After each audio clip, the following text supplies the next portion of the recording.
आदित्याय सोमाय मंगलाय बुधाय च गुरु शुक्र शनि प्रत्यौ राहुवे केतुवे நமः. அறிந்தும் அறியாமலும் தெரிந்தும் தெரியாமலும் செய்த சகல குற்றங்களையும் பிழைகளையும் பொறுத்து மன்னித்து காத்து ரட்சி தரல வேண்டும். நான் செய்த தவறுகள், நான் செய்த பிழைகள், நான் செய்த குற்றங்கள் அனைத்தையும் மன்னித்து என் வாழ்க்கையை சுகமுடனும் ஆனந்தத்துடனும் மன மகிழ்ச்சியுடனும் சுகமாய் நிறைவாய் வாழ இந்த இயற்கை மற்றும் அருள் பெரும் ஜோதி ஆண்டவர் என்னை வழிநடத்தட்டும். என்னை வழிநடத்தும் என் அனைத்து குருமார்களுக்கும் நன்றி. என்னை வழிநடத்தும் அனைத்து தேவதைகளுக்கும் நன்றி. என்னை வழிநடத்தும் என் திதி தேவதைக்கு என் மனமார்ந்த நன்றி.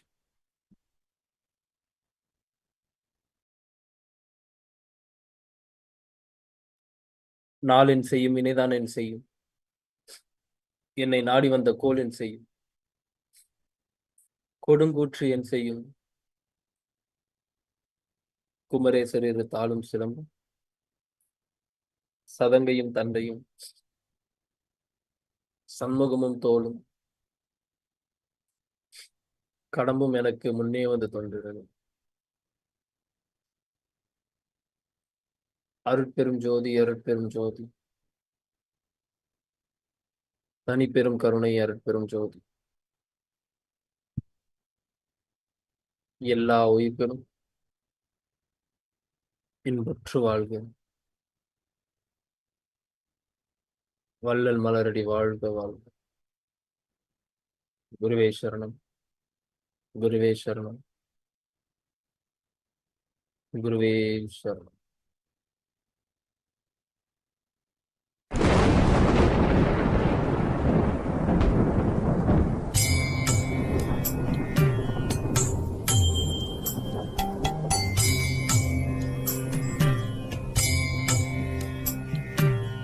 அடி மீது அடி வைத்து அழகான நடை வைத்து விளையாட ஓடிவா முருகா, என்னோடு சேரவா முருகா. உன்னோடு சாய்ந்தாட உடலிங்கு தள்ளாட உயிர் மெல்ல ஏங்குதே குமரா. உன்னை காணும் ஆசைத்தான் குறைவா.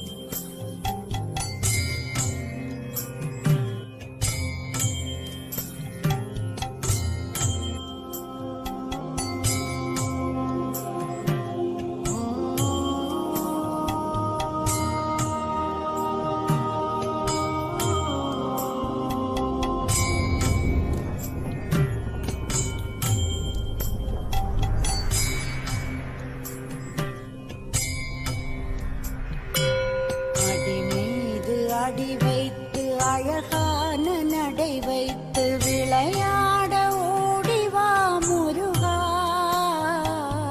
என்னோடு சேரவா முருகா.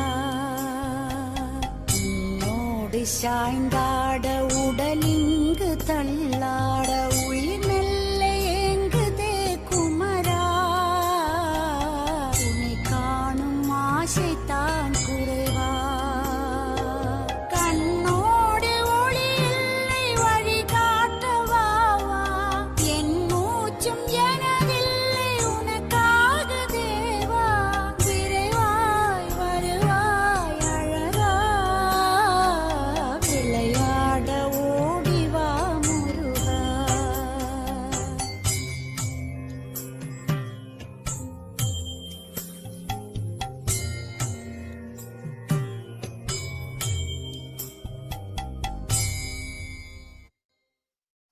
அடி மீது அடி வைத்து அழகான நடை வைத்து விளையாட ஓடிவா முருகா,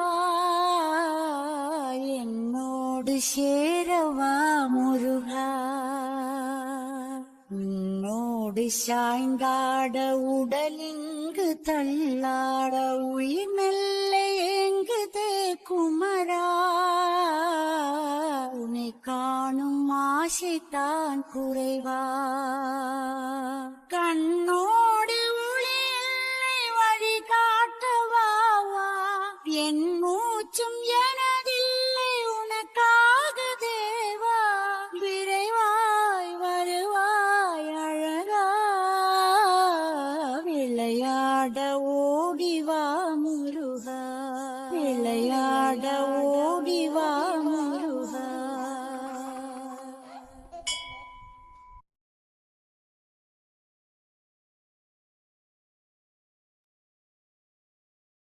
இரண்டு கைகளையும் தேய்ச்சு கண்கள் ஒத்திட்டு கண்ணில் திறக்கலாம்.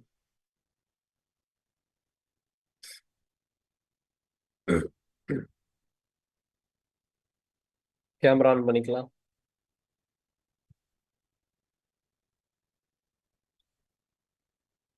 மீண்டும் ஒரு முறை அனைவருக்கும் இனிய காலை வணக்கம். எப்படி போச்சு நேற்றைய தினம்?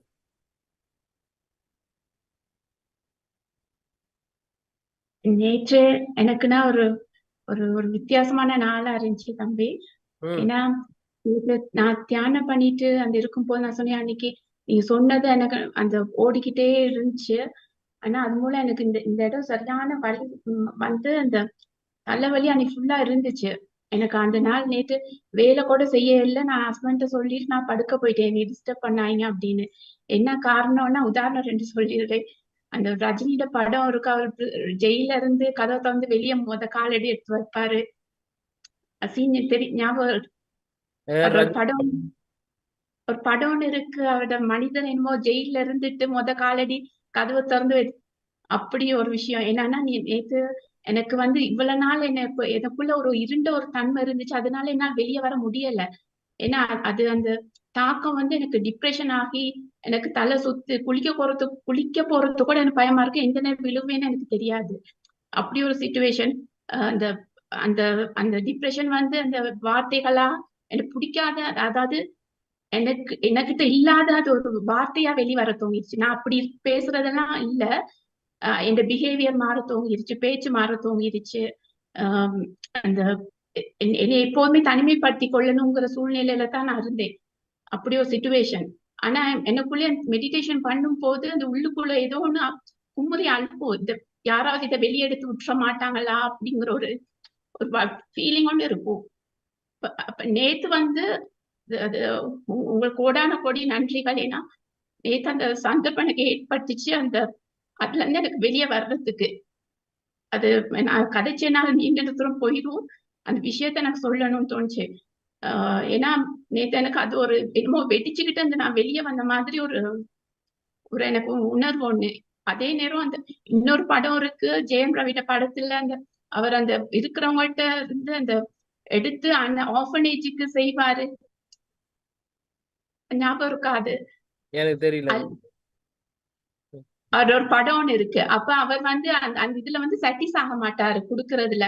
அப்ப ஒரு சின்ன பிள்ளை ஒண்ணு ஹாஸ்பிட்டல்ல இருக்கும் போது அந்த ஸ்மைல கண்டோன்னு அவருக்கு ஒரு உள்ளுக்குள்ள ஏதோ ஒரு அந்த இன்னும் புரியாத ஒரு சந்தோஷம் ஒண்ணு ஏற்படும். அப்ப அந்த உணர்வு தான் எனக்கு நேத்து இருந்துச்சு. அந்த அது இந்த ஒரு உள்ளுக்கு ஒரு சந்தோஷங்கிறது வெளிப்படையானது இல்ல, அது உள்ளுக்கு போயிட்டு நம்ம ஒண்ணு போய் டச் பண்ணுமே, அந்த அப்படி ஒரு சந்தோஷம். ஏன்னா நான் அந்த இதுல இருந்து எனக்கு வெளியே வந்துட்டு எனக்கு ஒரு வாய்ப்பு ஒண்ணு கிடைச்சிருக்கு. யாராவது எனக்கு அதை ஹெல்ப் பண்ண மாட்டாங்களான்னு துடிச்சிருந்த மனசு எனக்கு அது நேத்து உங்களோட இவ்வளவு நாள் இந்த 4 நாள் நடந்த கிளாஸ்ல இருந்து நீங்க கொடுத்த இந்த இதுகள்ல இருந்து அதை எனக்கு அனலைஸ் பண்ணும் போது எனக்கு அதுல இருந்து ஒரு விடுதலை கிடைச்சிச்சு. சத்தியமா சொல்றேன், எனக்கு நேத்து நான் ஹஸ்பண்ட கூட காலையில போயிட்டு அந்த அவருக்கு தேங்க்ஸும் நான் காலையிலேயே நான் சொன்னேன். அதே நேரம் நீங்க அது நேத்து இன்னொரு விஷயம், நீங்க அதை சொல்லல, ஆனா உங்களோட செயல் மூலம் இன்னொன்று கத்துக்கிட்டேன்னா, இப்ப நீங்க வந்து நேத்து எல்லாரையும் வீடியோ ஆன் பண்ணுங்கன்னு ஆன்லைன் கிளாஸ் செஷன் செய்யும் போதெல்லாம் சொல்லிக்கிட்டு இருப்பீங்க. அப்ப அதே மாதிரிதான் நாங்க வீட்டுல வந்து சில விஷயங்களை வந்து சொல்லிக்கிட்டே இருக்கிறோம். சொல்றது உங்களோட கடமை, செய்யறது எங்கட எங்கட இது. சோ அவங்க எனக்கு இதை இப்படி சொல்றது. ஆனா அப்ப அந்த இடத்துலயும் நான் கத்துக்கிட்டேன். நான் அதை சொன்னேன். அவங்க செய்யறாங்களா இல்லையான்னு நான் எதிர்பார்த்து அதை புடிச்சுக்கிட்டு இருந்தேன்னா, இன்னும் நான் எனக்கு தான் அந்த வலி பெயின் இன்னும் கூடி அது இன்னும் என்னைய ஆளை மாத்தி விடுது. இப்ப அதுல இருந்து நான் வர்றதுக்கும் நீங்க அந்த அந்த ஒரு இது வந்து எனக்கு ஒரு வாய்ப்பு ஒண்ணு அதுலயும் ஒன்று லேர்ன் பண்ணிக்கிட்டேன் நான். ஆனா ரொம்ப சந்தோஷம் தம்பி. ஏன்னா நான் இந்த 21 டேஸ் பிரம்மமுகூர்த்த கிளாஸ்ல இருந்து தான் முத உங்களோட ஸ்பீச் கேட்பேன். கேட்கறது இதோட அது சரி. ஆனா உங்களோட கையை பிடிக்க தோங்குனது அந்த 21 லாஸ்ட் பிரம்மமுகூர்த்த கிளாஸ்ல இருந்து. அதுல இருந்து பிடிச்சி இப்ப நான் உங்களோட டிராவல் பண்ணிக்கிட்டே வர்றேன். அந்த பௌர்ணமி இது செஞ்சீங்க. அதுவும் எனக்கு அன்னைக்கு ஃபுல்லா 2 டேஸ் என்னால உடம்பு அவ்வளவு கஷ்டமா இருந்துச்சு. என்னடா எனக்கு வேலையை செய்யல படுத்தே இருக்கணும்னு. ஏன்னா அந்த அளவுக்கு அன்னைக்கு அந்த உடம்பெல்லாம் அந்த அடிச்சு போட்ட மாதிரி என்னைய முறுக்கி போட்ட மாதிரி இருந்துச்சு. அப்படி ஒரு இது. இப்ப நேத்து நான் அனுபவிச்சது வந்து என்னால சொல்ல முடியல. ஏன்னா அப்படி ஒரு ஒரு தலைவலி வெடிச்சிட்டு போற மாதிரி பெயின், ஒரு ஏதோ ஒண்ணு எனக்கு திறந்து விட்ட மாதிரி இருந்துச்சு அன்னைக்கு. ரொம்ப ரொம்ப தேங்க்ஸ். ரொம்ப நன்றிங்கம்மா. ரொம்ப சந்தோஷம். எல்லாமே இறைவனின் செயல். மத்தவங்களுக்கு எப்படி இருந்தது? அவங்களோட மனநிலை புரிஞ்சுக்க முடியுது. அது அந்த ஃப்ரீடமோட வெளிப்பாடு தான் அது. இவ்வளவு நாளா இருந்த அதோட இப்போ ஒரு ஃபீல் பண்ற ஒரு ஃப்ரீடம் இருக்கு இல்லையா, அதோட வெளிப்பாடு அது வேற மாதிரி இருக்கும் டோட்டலா. ரொம்ப சந்தோஷம் உங்களுக்கு இந்த மாதிரியான நிகழ்வு நிகழ்ந்தது. ரொம்ப சந்தோஷப்படுறேன். ஆச்சரியப்படுறதுக்குல சந்தோஷப்படுறேன். ஏன்னா கிளாஸ்ல இது நிறைய விஷயங்கள் இந்த மாதிரி பார்த்ததுனால அது ஆச்சரியமாக இல்லை, சந்தோஷமாக இருக்கு. ஓகே, மத்தவங்க அப்ளை பண்ணீங்களா? நேத்து சொன்ன விஷயங்களை என்ன கொடுத்துருந்தேன்?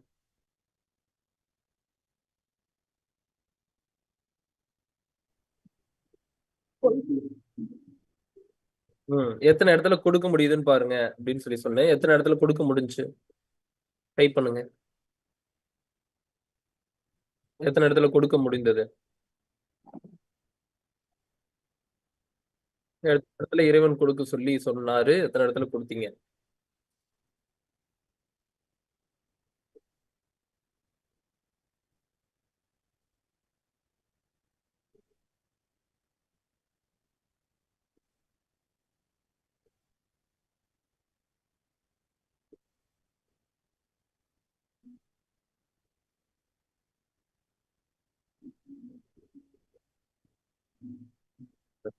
ம்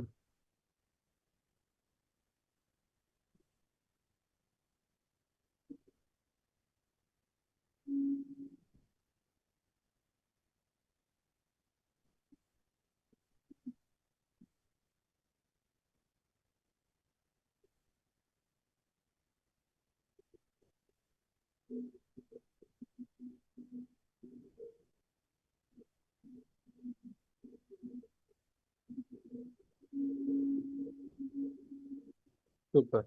ம் சூப்பர், வாழ்த்துக்கள், நன்றிகள். சரி, இன்னைக்கு எந்த டாபிக்? இன்னைக்கான டாபிக் என்ன தெரியலையா? Manifesting dreams into the reality. Okay, manifesting dreams into reality. Reality. Yes. சரி, மேனிஃபெஸ்டேஷன் அப்படின்றது இதுக்கு முன்னாடி கேள்விப்பட்டிருப்பீங்க, கேள்விப்படாம இருப்பீங்க. ஃபுல்லா போய் நீங்க யூடியூப்ல சர்ச் பண்ணாலோ இல்ல கூகுள்ல போய் சர்ச் பண்ணாலோ எப்படியாவது ஒரு விஷயத்தை அடைஞ்சிட முடியாதா அப்படின்ற ஒரு ஆர்வமும் அது மேல இருக்கக்கூடிய ஒரு இணைப்பிரியா ஒரு அலாதி பிரியமும் அப்படின்னு சொல்லலாம். ஏன்னா ஏதாவது ஒரு விஷயம் நம்மளுக்கு நன்மை நடந்துராதா அப்படிதான். முருகருக்கு பழனி போனீங்கனாலும் சரி, மருதமலை போனீங்கனாலும் சரி, அறுபடையில எங்க போனீங்கனாலும் முருகரை பாக்குறதுக்கு போறீங்களா அப்படின்னா இல்ல, நன்றி சொல்றதுக்கு போறீங்களான்னா இல்ல, இரவா எனக்கு இதை ஏதாவது கொடுத்துட முடியாதா, அது ஏதாவது கொடுத்துட முடியாதான்ற ஒரு அடிப்படை ஒரு ஆசை, அப்படிதானே? அடிப்படை ஆசை என்னைக்காவது எழுந்ததுக்கு அப்புறம் கேட்காம, இறைவன்ட்டு எதுவுமே கேட்காம எல்லாத்துக்கும் நன்றி மட்டும் சொல்லிருக்கீங்களா? எதுவுமே கேட்காம வெறும் இறைவன் கிட்ட போய் கொடுத்ததுக்கு எல்லாத்துக்குமே நன்றி, கொடுக்க இருக்கிறதுக்கு எல்லாத்துக்கும் நன்றி அப்படின்னு மட்டும் சொல்லிட்டு வந்திருக்கீங்களா? பண்ணியிருந்தீங்கன்னா சூப்பர். இல்லைங்க பண்ணல அப்படின்னீங்கன்னா கொஞ்சம் உங்களை நீங்களே கவனிச்சு பாத்துக்கங்க. உங்களோட லைஃப்ல என்ன மாதிரியான விஷயங்கள்லாம் அமைஞ்சிருக்கு? கிடைத்ததற்கு முதல்ல நன்றி இருந்ததா?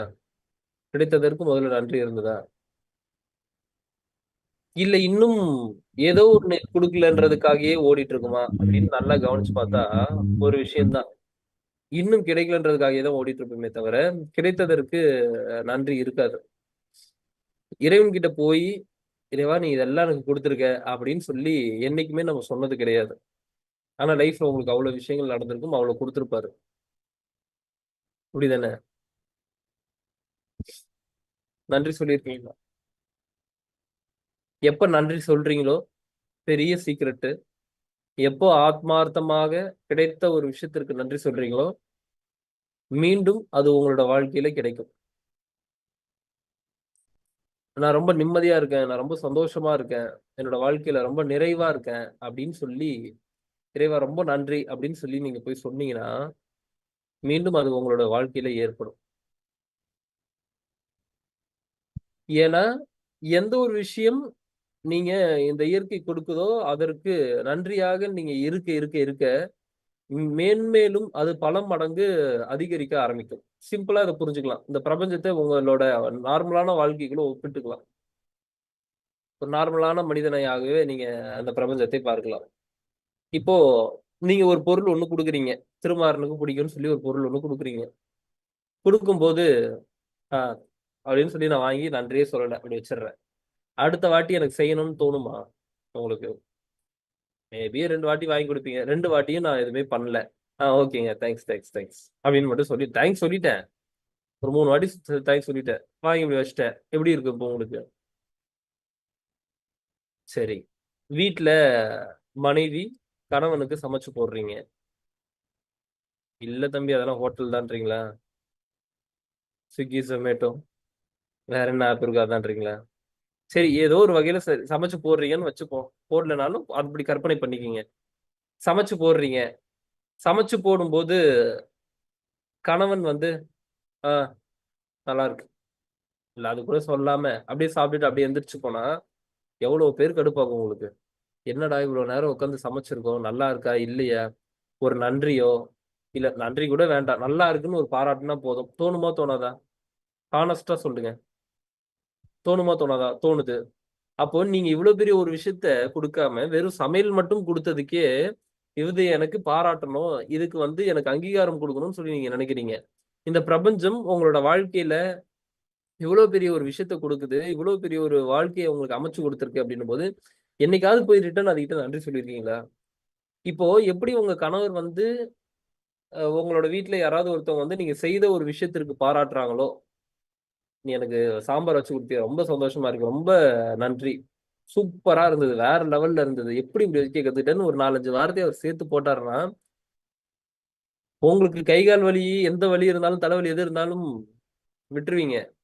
அடுத்து திரும்ப என்ன போய் சமையல் கட்டுல அவருக்கு ஏதாவது பண்ணி எடுத்துட்டு வர முடியும்? ஏதாவது இது போடவா, ஏதாவது அது போடவா, இல்ல இதை ஏதாவது செஞ்சு தரவான்னு ஒரு எப்படி திரும்ப உங்களுக்கு தோணுது? எனக்கு நான் ஒரு விஷயம் கொடுத்திருக்கேன். ரிட்டர்ன்ல எனக்கு ஏதோ ஒரு விஷயம் அதுக்கு உண்டான ஒரு அங்கீகாரம் கிடைக்கும் போது, திரும்பவும் எனக்கு கொடுக்கணுன்ற மனநிலை உருவாகுது. சிம்பிள். ஒருத்தரு சாய்பாபா கோவிலுக்குள்ள போறேன். ஈசிஆர் சாய்பாபா கோவிலுக்குள்ள போறேன். ஒரு செக்யூரிட்டி என்ன பண்றாரு அப்படின்னா, போயிட்டு வரும்போது கார் எடுக்கிறேன். திரும்ப ரிட்டர்ன் வரும்போது செக்யூரிட்டி என்ன பண்றாரு அப்படின்னா, ஆ எதையும் எதிர்பார்க்கலாம் இல்ல அவரு. ஜஸ்ட் அப்படியே வாங்க, வாங்க, வாங்க. அப்படி வாங்க சார். அப்படி இப்படி போங்க சார்ன்றாரு. ஏதோ சம்திங் ஏதோ ரூ. 20 என்னமோ சம்திங் இருந்துச்சு. அத எடுத்து குடுத்தேன். வாங்கும்போது இப்படி வாங்குனாரு. "ஐயா ரொம்ப நன்றிங்க, ரொம்ப நன்றிங்கன்னாரு." எனக்கு அது உறுத்திடுச்சு. என்னடா இது இவ்ளோ ஒரு மாரி வாங்குறாரு, இவ்ளோ நன்றி, இவ்ளோ பக்குவமா சொல்றாரு, இவ்ளோ பக்குவமா வாங்குறாங்களா? அப்படின்ற ஒரு ஃபீல்க்கு அது இதுன்னு தேடுறேன். கையில காசு இல்ல. பக்கத்துல எங்க அப்பாட்ட, "அப்பா காசு இருந்தா குடுங்க" அப்படின்ட்டு ஒரு ரூ. 100 வாங்கி திரும்பவும் அவர்ட்ட குடுக்குறேன். அது அவ்ளோ சந்தோஷமா பெற்றுட்டாரு. இப்ப கவனிச்சு பாருங்க. ரூ. 20 நான் குடுத்துட்டு கடந்து போயிருப்பேன். எப்போ அப்டின்னா, அவரு தேங்க்ஸ் சார் அப்டின்ட்டு இருந்தாருன்னா, கடந்து போயிருந்திருப்பேன். அத வாங்குனதுக்கான ஒரு பக்குவத்த அவரு காமிச்சாருல்ல. அத வாங்கும்போது அதுக்கு உண்டான ஒரு பக்குவத்த காமிச்சார்ல. எனக்கு திரும்பவும் இன்னொரு விஷயத்தையும் குடுக்கணும்னு தோணுது. உங்களோட வாழ்க்கையிலும் நீங்க ஒப்பிட்டு பாருங்க இத. உங்ககிட்ட ஷேர் பண்ணணும்னு நினைக்கிறேன். இந்த 2 டேஸ் 3 டேஸ் பேக் ஒய்ஃபோட வெளிய போயிருக்கும்போது ஒரு பாட்டி பன்னு உங்ககிட்ட தானே சொன்னேன். இப்போ அந்த அந்த பாட்டிக்கு வாங்கி குடுத்த உடனே, இந்த பன்னு வாங்கி குடுத்த உடனே, இப்படி எடுத்து கையெடுத்து கும்பிட்டாங்கல்ல. என்ன கும்பிட்டுட்டீங்கன்றது கிடையாது. அத வாங்கும்போது ஒரு பக்குவம் உங்களுக்கு இருக்குல்ல. அந்த பக்குவம் என்ன டச் பண்ணுது. வாங்கும்போது, "ஐயா ரொம்ப நன்றி" அப்படின்னும்போது என்ன உறுத்துது. என்ன டச் பண்ணுது. திரும்பவும் அந்த பாட்டிக்கு என்ன பண்ணணும்னு எனக்கு தோணுது. திரும்பவும் உங்களுக்கு வந்து ஏதாவது அ வேற எதுவும் நீங்க டீக்கு வாங்குனது நான் குடுத்துடுறேன். இல்ல வந்து என் கையில இந்தாங்க இது இருக்குன்னு சொல்லி டோட்டலா கையில இருந்த காச குடுத்துட்டு வரேன். அப்படின்னும்போது, என்ன ஏன் டச் பண்ணுதுன்னா, அவங்களோட பக்குவம். அதுக்கு எவ்வளவு வேல்யூ குடுக்குறாங்க. உங்களுக்கு யாராவது ஏதாவது ஒரு பொருளை வாங்கி குடுக்குறாங்கன்னா, அதற்கு நீங்கள் அவ்வளவு நன்றிய சொல்லி பாருங்க. ரிட்டர்ன் வரும்போது ஊர்ல இருந்து வரும்போது திரும்ப பொருள வாரிட்டு வருவான் உங்களுக்கு. நீங்க வேற எதுவும் உங்களுக்கு குடுக்க தேவையில்ல. இப்போ மனிதனுக்கு இடையிலேயே இவ்வளவு ஒரு விஷயம் இருக்கும்போது, இந்த பிரபஞ்சம் உங்களுக்கு குடுத்தது பெருசு. அப்ப நன்றி சொன்னீங்கன்னா, மீண்டும் அது உங்களுக்கு வாழ்க்கையில கிடைக்கும். அவ்வளவுதான் சிம்பிள். கிடைத்ததற்கு நன்றி சொன்னால், அனைத்தும் மீண்டும், மீண்டும், மீண்டும் பெருகிக்கிட்டே போகும். ஆனா நம்ம என்ன பண்றோம்? காலையில எழுந்த உடனே இன்னும் என்னென்னலாம் இல்லன்னு ஒரு பெரிய லிஸ்ட். அந்த லிஸ்ட் குடுத்தா மளிகை ஜாமான் லிஸ்ட் மாரி இருக்கு. அவரே வாங்கி படிச்சு பார்த்து டயர்ட் ஆயிட்டு மூலையில போட்டுறாரு. சரி அப்புறம் ஏதோ ஒரு விஷயத்துக்கு கேட்டீங்கன்னா, பார்த்த உடனே ஓகே இதுதான் உனக்கு தேவையான்னா, ப்ராசஸ் பண்றதுக்கு ஈஸி. எனக்கே ரொம்ப லென்த்தான மெசேஜ் வந்துச்சுன்னா படிக்க மாட்டேன். ஏன்னா பெரிய லென்த் மெசேஜ படிக்கிறதுக்கு கொஞ்ச நேரம் அப்படி போட்டு அப்புறம் பார்த்துக்கலான்ட்டு இருக்கும். ஏன்னா அதுல பெரிய டைமே ஏதோ வேற ஒரு வேலையில இருப்பேன். திடீர்னு ஒரு பெரிய ஒரு மெசேஜ் வருது அப்படின்னா, அது உட்கார்ந்துலாம் என்னால படிக்க முடியாது. வேற ஒண்ணுத்துல கான்சன்ட்ரேட் பண்ணிட்டு இருக்கும்போது. திடீர்னு இப்போ ஒரு விஷயத்த பார்க்குறேன். ஓகே இதுதான் தேவையா? அப்படின்னா இமிடியேட்டா ப்ராசஸ் பண்ணுவேன். இதே மாதிரி போயி ஒரு பெரிய லிஸ்ட் அவர்ட்ட இது வேணும், அது வேணும், அது வேணும், இது வேணும்ன்ட்டு பெரிய லிஸ்ட் குடுத்தீங்கன்னா, சரி இத போடு அப்புறம் பார்த்துக்கலாம்ன்னு சொல்லி போடுவாரு. அப்புறம் பேப்பரே தொலைச்சுருவாரு. உங்களுக்கு எதுவும் கிடைக்காது. ஆனா, கோரிக்கை ஒன்றாக இருந்து, வெறும் நன்றிய மட்டும் நீங்க எழுதி குடுத்தீங்கன்னா, "டேய் அவனுக்கு என்ன வேணும்னு பாரு, பார்த்து பண்ணுன்னு" சொல்லி ஒரு ஆளையே அப்பாயிண்ட் பண்ணி உங்களுக்கு தேவையானத ஏற்படுத்தி குடுப்பாரு. நான் சீரியஸா சொல்றேன். இது விளையாட்டுக்காவோ, இல்ல வந்து நீங்க சும்மா இத கால்குலேட் பண்ணி பாருங்க. நான் சொல்ற விஷயத்த கால்குலேட் பண்ணி பாருங்க. நீங்க கிடைத்ததற்கு ஒண்ணும் இல்ல. இன்னைக்கு போய் சும்மா ஆ ஏதாவது ஒரு வாழ்க்கையில உங்களுக்கு ஏதாவது இன்னைக்கான நிகழ்வுகள்ல ஏதாவது ஒரு விஷயம் கிடைக்குது அப்படின்னா, ஆத்மார்த்தமாக அதுக்கு யாரு கொடுத்தாங்களோ அவங்ககிட்ட நீங்க நன்றி சொல்லி பாருங்க. சொல்லும்போது என்ன புதுசா இருக்கு அப்படின்னு நெனைப்பாங்க. பட் எப்ப இத நம்ம சேஞ்ச் பண்ணிக்க போறோம்? எப்ப இத நம்ம சேஞ்ச் பண்ணிக்க போறோம்? புதுசா இருந்தாலும் பண்ணுங்க. ஒரு விஷயம் கிடைக்கும்போது ரொம்ப நன்றிங்க அப்படின்னு சொல்லி சொல்லி பாருங்க. மீண்டும் அவங்களோட வார்த்தை எப்படி இருக்கு? மீண்டும் இன்னொரு விஷயம் என்ன அவங்க குடுக்கணும்னு நெனைக்கிறாங்க? போயிட்டு திரும்ப எதையோ எடுத்துட்டு வருவான்.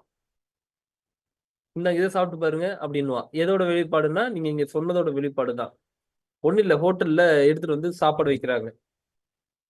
ஹோட்டல்ல எடுத்துட்டு வந்து சாப்பாடு வைக்கிறாங்க. தண்ணி தண்ணி எடுத்துட்டு வந்து வைக்கிறாங்க. தண்ணி எடுத்துட்டு வந்து வைக்கிறாங்க. சாப்பிட்டீங்களா? நீங்க சாப்பிட்டீங்களா? அப்படின்னு தான் கேட்பேன். சரு சரு சரு சருன்னு எல்லா ஐட்டமும் வரும். இது எதோட வெளிப்பாடு அப்படின்னா, நான் அவர் செஞ்சாரு. அவரோட வேலை அதுதான். நான் உட்கார்ந்திருக்கும்போது அவரோட வேலை ஹோட்டல்ல அதுதான். இருந்தாலும் அவர் செஞ்சதுக்கு உண்டான ஒரு அங்கீகாரம் நான் குடுக்குறேன். அது அது அதோட வெளிப்பாடு. அந்த உயிரை நான் வந்து மதிக்கிறேன். அப்படின்னும்போது அவர் என்ன பண்றாருன்னா, "உங்களுக்கு என்ன வேணும்? இருங்க, இருங்க, இருங்க. மேனேஜர்ட்ட இதெல்லாம் சொல்லாதீங்க. இருங்க நான் எடுத்துட்டு வரேன்." அப்படின்னு போய் எடுத்துட்டு வருவாரு. ஏதாவது குயிக்கா ஓடி, ஓடி, ஓடி, ஓடி எடுத்துட்டு வருவாரு. நம்ம நம்ம கிளம்புற வரைக்கும் அப்படி பார்த்துப்பாரு. ஒண்ணும் இல்ல ஹாஸ்பிடலுக்கு முந்தா நேத்து ஒரு ஹாஸ்பிட்டலுக்கு சென்னையில ஒரு பெரிய ஹாஸ்பிட்டல் போறேன். எனக்கு தெரிஞ்ச ரொம்ப குளோஸான ஒரு சர்க்கிள் ஹார்ட் அட்டாக். சரி போறோம். ஃபர்ஸ்ட் வாட்டி அட்டாக் வருது. போய் பார்க்க உள்ள போறேன். 6 மணிக்கு மேல தான் பார்க்கணும். அட்டெண்டர 6 மணிக்கு மேல தான் பார்க்கணும். அதுவும் அட்டெண்டர் 3 அட்டெண்டர் தான் ஒரு நாளைக்கு அலவுட். ஆல்ரெடி 3 அட்டெண்டருக்கு மேல பார்த்துட்டாங்க. 6 மணிக்கு மேல தான் திரும்பவும் அட்டெண்டர் பார்க்க முடியும். அதாவது இப்போ ஒருத்தர் பார்த்துருக்காங்கன்னா, இன்னும் 2 பேரு 6 மணிக்கு மேல பார்க்கலாம் அவ்வளவுதான். ஆல்ரெடி 3 பேருக்கு மேல பார்த்துட்டாங்க. டைம் வந்து பார்த்தீங்கன்னா 5:30. இன்னும் ஒரு 1/2 அன் ஹவர் வெயிட் பண்ணணும். உள்ள அங்க செக்யூரிட்டிட்ட போறாங்க. போயிட்டு சரி ஒரே ஒருத்தர் மட்டும் கேட்டுட்டு போய் பார்த்துட்டு வந்துட்டாங்க. நான் போய் நிக்கிறேன். இத அப்ளை பண்ணணும்னே தான் போய் அப்ளை பண்ணேன். எல்லா இடத்துலயும் வேணும்னே இதெல்லாம் எப்படி வேலை செய்யுதுன்றதுக்காக அப்ளை பண்ணுவேன். போயிட்டு அப்படியே நின்னேன். நின்ன உடனே என்னங்க ஏன் இங்க நிக்கிறீங்க அப்படின்னாரு. இல்ல உள்ள பாக்குறதுக்கு நிக்கிறேன். 5:30 மணிக்கு. இல்ல அதுக்கு முன்னாடி தான் மொத்த கூட்டத்தையும் சொல்லி அனுப்பிச்சாரு 6 மணிக்கு வான்னு. சரி சும்மா அப்ளை பண்ணலாமேன்னு சும்மா போய் அப்ளை பண்ணேன். ஒரு 5 போய் நிக்கிறேன் 5:30க்கு நிக்கிறேன்.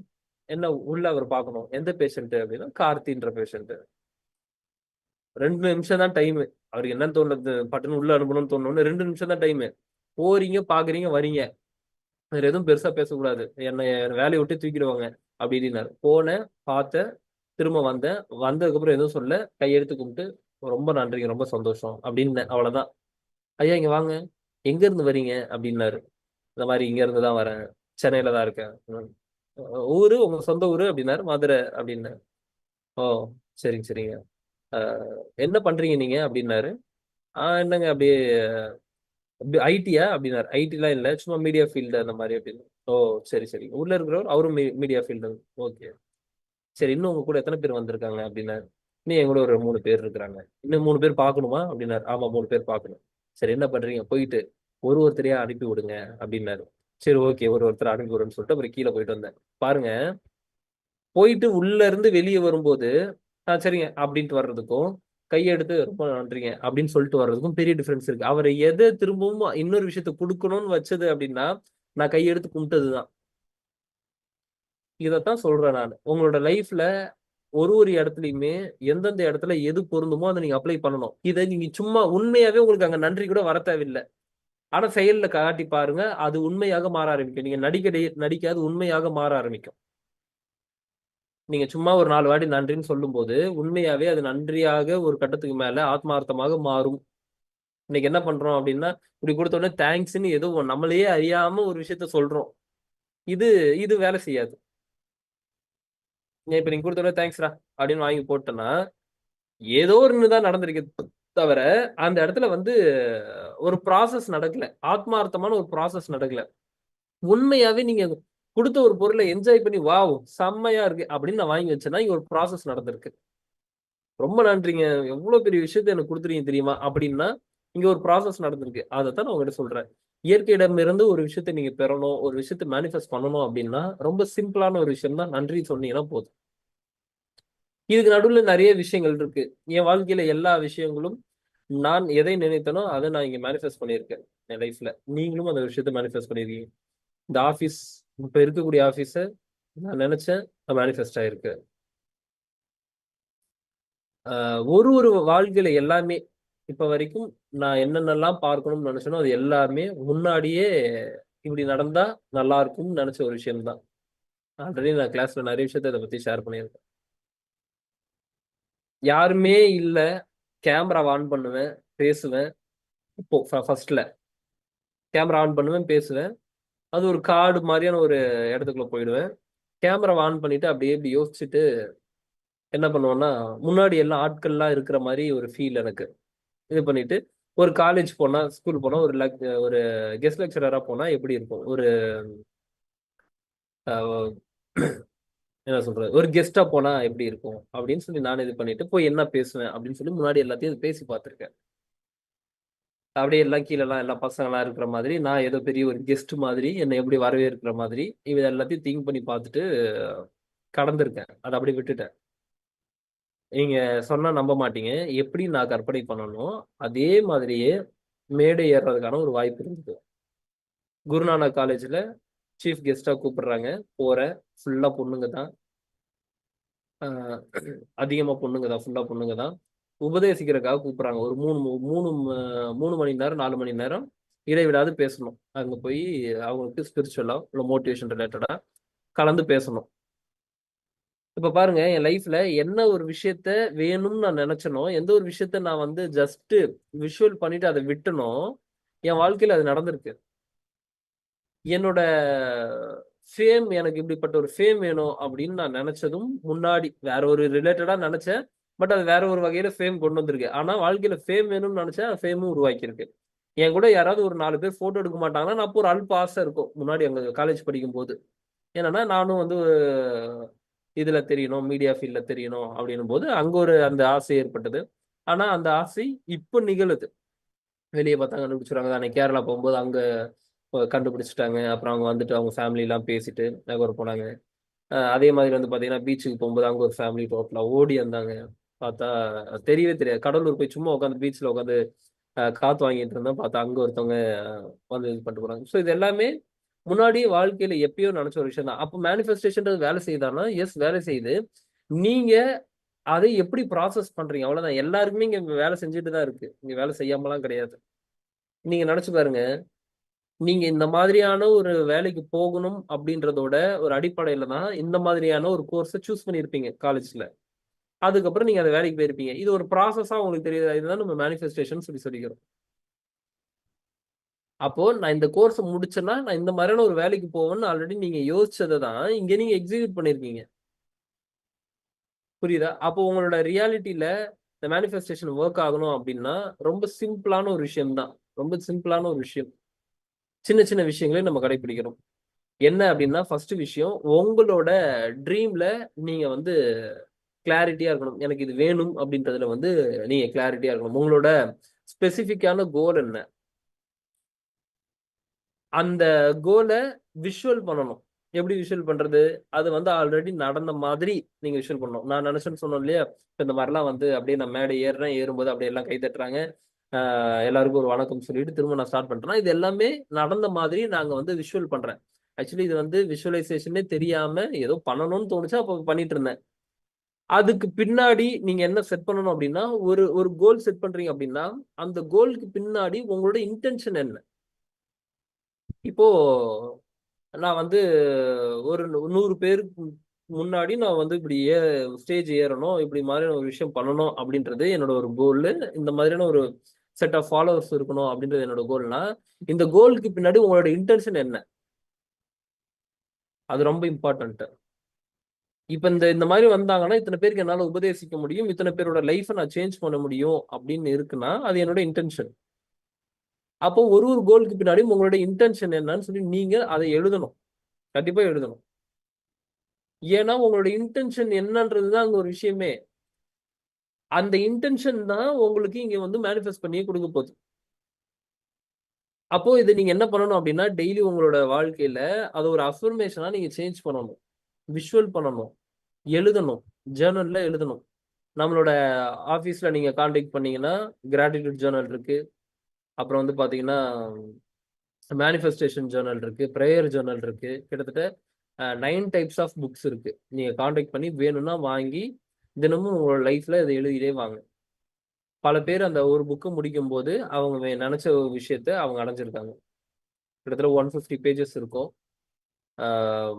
கிராட்டிடியூட் ஜேர்னல்ல, ப்ரேயர் ஜேர்னல், அதுக்கப்புறம் வந்து பாத்தீங்கன்னா இன்னர் ஆல்கெமின்னு சொல்லி ஒரு புக் இருக்கு. எல்லாமே நான் டிசைன் பண்ணப்பட்டு இதை வந்து டெய்லியும் உங்களுக்கு எழுதுனா நல்லா இருக்குன்றதுக்காக நான் அதை டிசைன் பண்ணி அதை வந்து நம்ம புக்கா கன்வெர்ட் பண்ணியிருக்கோம். ஒர்க் புக்கா நம்ம அதை கன்வெர்ட் பண்ணியிருக்கோம். ஸோ அதை நீங்க வாங்கி பயன்படுத்திக்கலாம் தான் பயன்படுத்திக்கலாம். ஓகே. ஸோ அப்போ அப்படின்னும் போது நீங்க டெய்லியும் உங்களோட ஒரு விஷயத்தை நீங்க ட்ராக் பண்ணணும். அதே மாதிரி உங்களோட இன்டென்ஷன் என்ன? அப்போ உங்களை ட்ராக் பண்ணும்போது என்னன்னா உங்களோட ஜேர்னல் என்ன அப்படின்றது ஜேர்னல்ல நீங்க அதை வந்து எழுதிக்கிட்டே வரணும். ரெண்டாவது விஷயம். மூணாவது என்ன அப்படின்னா உங்கள் மீது முதல்ல உங்களுக்கு ஒரு நம்பிக்கை வரணும். இந்த ஒரு விஷயத்த என்னால அச்சீவ் பண்ண முடியுன்ற ஒரு நம்பிக்கை வரணும். நீங்க அங்க போயிட்டு என்னால இதெல்லாம் முடியாதுங்க, என்னால அதெல்லாம் முடியாதுங்க அப்படின்னு சொல்லி உங்களுக்கே நீங்க ஒரு நெகட்டிவா சொல்லிட்டே இருக்கிறீங்க அப்படின்னா நீங்களே ஒரு ஒர்த்தான பர்சன் இல்லைன்னு சொல்லி நீங்களே உங்களுக்கு சொல்லிட்டே இருந்தீங்கன்னா அது எப்படி நடக்கும்? அப்ப எங்க என்னன்னா இருக்குதுலயே பாசிட்டிவோட நெகட்டிவ் தான் வலிமை ஜாஸ்தி. பாசிட்டிவோட நெகட்டிவ்க்கு தான் வலிமை ஜாஸ்தி. ஒரு 10 பேர் பாராட்டி இருக்கிறான் அப்படின்னா ஒரே ஒரு 10 பேர் இல்ல ஒரு 100 பேர் பாராட்டி இருக்கிறான்னா ஒருத்தன் எவனா குறை சொல்லியிருந்தாலும் அந்த ஒருத்தன் குறை சொன்னது மட்டும்தான் உங்களோட மைண்ட்ல நிற்கும். 100 பேர் பாராட்டினது மைண்ட்ல நிற்காது. அப்போ அந்த நெகட்டிவ்க்கு வந்து வலிமை ரொம்ப ரொம்ப ஜாஸ்தி அப்படின்னும் போது அதை நீங்க கடக்கிறதுக்கு சில விஷயங்களை நீங்க கடைபிடிக்கணும். முதல்ல உங்களை நீங்க ஸ்ட்ராங் ஆக்கணும். நீங்க உங்களோட வாழ்க்கையில ஒரு ஒரு ட்ரீமை நீங்க அச்சீவ் பண்றதுக்கு முதல்ல உங்கள் மீது உங்களுக்கு நம்பிக்கை வரணும். நீங்க அதற்கான ஒரு ஒர்த்தான பர்சனா நீங்க ஃபீல் பண்ணணும். பல பேர் என்னன்னா அதெல்லாம் நம்மளுக்கு செட் ஆகாதுங்க, அதெல்லாம் வந்து நமக்கு எப்படிங்க அப்படின்னு சொல்லி அவனே வந்து தரக்குறைவா பேசுவான். அடக்கத்துல பேசுறது வேற. ஆனா அந்த அடக்கத்துல பேசுறேன்னு சொல்லி ஒரு கட்டத்துக்கு மேல நீங்களே உங்களை தாழ்த்திக்க கூடாது. உங்களோட செல்ஃப் ஒர்த்ன்றது ஒண்ணு இருக்கு. அதை நீங்க இங்க விடக்கூடாது. ஏன்னா அது உள்ள இருந்து ஒரு மாதிரி வேலை செய்யும். அப்ப நீங்க அதை வந்து என்ன பண்றீங்க அப்படின்னா, இதெல்லாம் நம்மளால முடியாது, இதெல்லாம் நம்மளால முடியாதுன்னு சொல்லி ஒரு ஒரு விஷயத்தையும் நீங்க அதை கட் டவுன் பண்ணிட்டு போயிட்டே இருக்கீங்க. அப்போ உங்கள் மீது முதல்ல உங்களுக்கு ஒரு நம்பிக்கை வரணும். அதுதான் ரொம்ப மெயினான ஒரு விஷயம். அப்புறம் இந்த விஷயம் எல்லாமே நான் செட் பண்றேன் அப்படின்னும் போது, அதற்குண்டான ஒரு கன்சிஸ்டன்சின்னு ஒண்ணு இருக்கணும். ஆக்ஷன்ல உங்களுக்கு கன்சிஸ்டன்சி இருக்கணும். சின்ன சின்ன விஷயமா கூட இருக்கலாம். இன்னைக்கு ஒரு ஒரு நான் 1330 திருக்குறள படிக்க போறேன் அப்படின்னா, ஒரே நாள்லயே உட்காந்து 1330 திருக்குறள் படிக்க போறது கிடையாது. ஆனா, இங்க கன்சிஸ்டன்சி இருக்குல்ல. ஒரு நாளைக்கு நான் ஒரு திருக்குறள் முடிச்சேன்னா கூட, 1330 நாளைக்கு 1330 குறள என்னால முடிக்க முடியுன்ற ஒரு நிலை உங்களுக்கு உண்டாகணும். எல்லாருக்குமே பிரச்சனை என்ன தெரியுமா? இன்னைக்கு அவசர கால உலகம். இப்படின்ன உடனே எனக்கு மறமாகணும். இப்படி போட்ட உடனே மறமாகணும். என்ன இதெல்லாம் 1330 குறள் எப்படி படிக்கிறது? ஏதாவது எந்திரன் மாதிரி done done done done done அந்த மாதிரி தூக்கி போட்டு போகணும்னு நினைக்கிறான். அப்படிலாம் போக முடியாது. எல்லாத்துக்கும் அதுக்கு உண்டான ஒரு கால அவகாசம் இருக்கும். எல்லாமே வச்ச உடனே மரம் ஆகணும்னா வச்ச உடனே எல்லாம் மரம் ஆகாது. அதற்கு உண்டான கால அவகாசம் எடுத்துதான் அது ஒரு விஷயத்தை கிரியேட் பண்ண முடியும். அப்படின்னும் போது நீங்க அதற்காக வெயிட் பண்ணணும். வெயிட் பண்ணும்போது அந்த கன்சிஸ்டன்சி மிஸ் ஆகாம நீங்க ஒர்க் பண்றீங்க அப்படின்னா, நீங்க உங்களோட வாழ்க்கையில நினைச்ச ஒரு விஷயத்தை கிரியேட் பண்ண முடியும். அப்போ நீங்க அந்த ஒரு விஷயத்துல கன்சிஸ்டன்சின்ற ஒரு விஷயத்துல இருந்து, நீங்க உங்களோட கோல வந்து ஃபார்வர்டா புஷ் பண்றதுக்கு நீங்க அதுல கமிட்டடா இருக்கணும். கமிட்டடா இல்ல அப்படின்னா கஷ்டம். ஈவன் நீங்க சேலஞ்சஸ ஃபேஸ் பண்ணலாம். பிரச்சனைகள நீங்க ஃபேஸ் பண்ணுவீங்க. இந்த மாரி ஐயோ! இதெல்லாம் விட்டு வெளிய போயிரலாம் அப்படின்னு. அந்த மாரி நேரத்துலயும் நீங்க தைரியமா ஃபேஸ் பண்றீங்க அப்படின்னா, கொஞ்சம் நாள்ல அந்த குழந்தை வளர்ந்துரும். ஆனா, குழந்தைய வளர்க்கிறதுல முதல்ல உங்களுக்கு ஒரு கவனம் இருக்கணும். பாசிட்டிவா நீங்க இருக்கணும். அடுத்து கிராட்டிட்யூட் தான். நான் முன்னாடியே சொன்ன மாதிரி, நீங்க கிடைத்த ஒரு விஷயத்திற்கும், கிடைக்க இருக்கக்கூடிய ஒரு விஷயத்திற்கும் நன்றியாக இருந்தீங்க அப்படின்னா, இந்த இந்த பிரபஞ்சத்தோட அலைன்மென்ட் உங்களுக்கு தகுந்தாற் போல அது அலைன் ஆயி, இங்க ஒரு விஷயத்த எடுத்துட்டு வந்து உங்களுக்கு குடுக்க ஆரம்பிச்சுரும். அது குடுக்க ஆரம்பிச்சுரும். அப்போ கிராட்டிட்யூட் பிராக்டிஸ்ன்றது ரொம்ப, ரொம்ப, ரொம்ப, ரொம்ப, ரொம்ப வலிமையான ஒண்ணு. ரொம்ப, ரொம்ப வலிமையான ஒண்ணு. இந்த கிராட்டிட்யூட பத்தி சொல்லணும்னா, ஆல்ரெடி நெறைய இதுக்கு பத்தி வீடியோ போட்டிருக்கேன். 21 டேஸ் கிராட்டிட்யூட் சேலஞ்சுன்னு ஒரு வீடியோ போட்டிருப்பேன். அந்த கிராட்டிட்யூட பத்தி அதுல கொஞ்சம் ஓரளவுக்கு ஒரு ஒரு 10 நிமிஷத்துல எவ்வளவு தெளிவா சொல்ல முடியுமோ, அந்த தெளிவா சொல்லியிருக்கிறேன். போய் வேணா அந்த வீடியோவ பாத்துக்கங்க. 21 டேஸ் கிராட்டிட்யூட். அ நன்றி சொன்னால் அப்படின்ற மாரி ஏதோ ஒரு டாபிக் இருக்கும். Something okay. அ பெரிய அதாவது என்னென்ன நடந்ததுன்றத ரியல் லைஃபோடத ஃபுட்டேஜ் எல்லாம் போட்டு சொல்லியிருப்பேன்.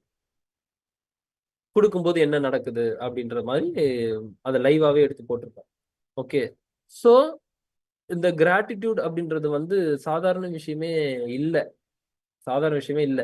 கிராட்டிட்யூட் செஞ்சு, செஞ்சு, செஞ்சு அத்தன பேரோட கேன்சர குணப்படுத்தியிருக்காங்க. அத்தன பேரோட கேன்சர குணப்படுத்தியிருக்காங்க. 117 கேன்சர் பேஷண்ட்ஸ செக் பண்ணி டெய்லியும் கிராட்டிட்யூட மட்டும் எழுதிட்டே வந்து, அ கடைசில பார்த்தா அந்த 117 கேன்சர் பேஷண்ட்ஸும் குணமாகுறாங்க. ஜஸ்ட் கிராட்டிட்யூட் பண்றதுல.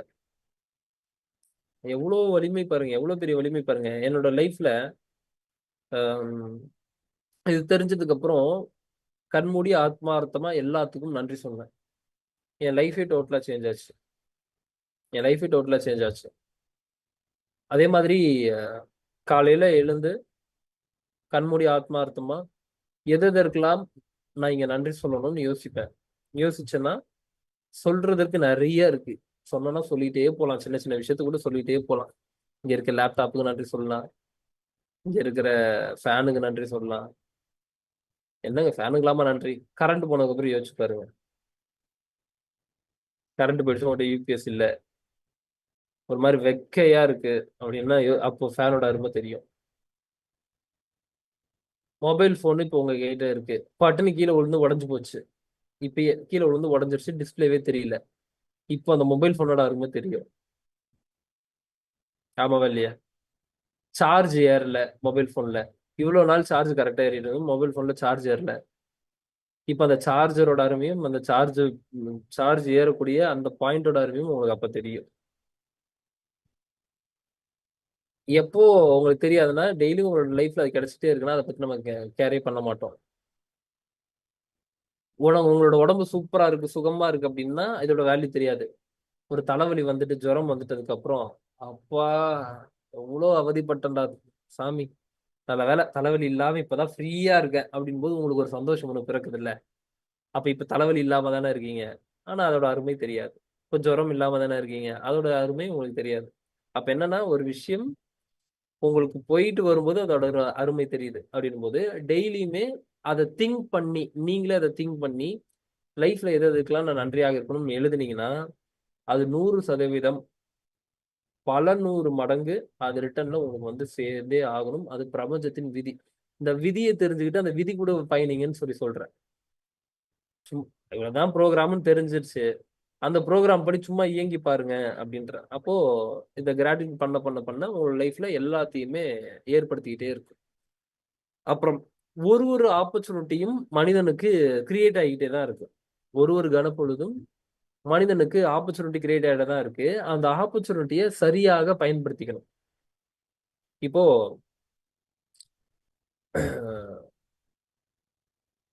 இப்போ ஒரு அம்பானி கூட உங்களுக்கு மீட் பண்றதுக்கான ஒரு வாய்ப்பு கிடைக்குது. ஓகே, அம்பானி அவர்களை மீட் பண்றது, அம்பானினா தெரியும்ல யாருன்னு. சரி, அம்பானி அவர்களை அந்த அம்பானி தான் சொல்றேன். ஓகே, முகேஷ் அம்பானி. இப்போ ஒரு வாய்ப்பு கிடைக்குது. ஓகே, ஒரு லிஃப்ட்ல போறதுக்கான வாய்ப்பு கிடைக்குது. அந்த லிஃப்ட்ல பயணிக்க போறது ஒரு 10 to 20 செகண்ட். இப்போ உங்களோட வாழ்க்கையே மாறுறதுக்கான ஒரு நேரம் இருக்கு. இப்ப இதை எப்படி பயன்படுத்திங்கன்னு யோசிச்சு பாருங்க. உங்களோட வாழ்க்கையில 20 செகண்ட்ல உங்களோட வாழ்க்கையை மாற்றுவதற்கு ஆப்பர்ச்சுனிட்டி கிரியேட் ஆயிருக்கு. இப்போ உங்களோட வாழ்க்கையை நீங்க அதுக்குள்ள அந்த 20 செகண்டுக்குள்ள நீங்க நினைச்சா மாத்தலாம்.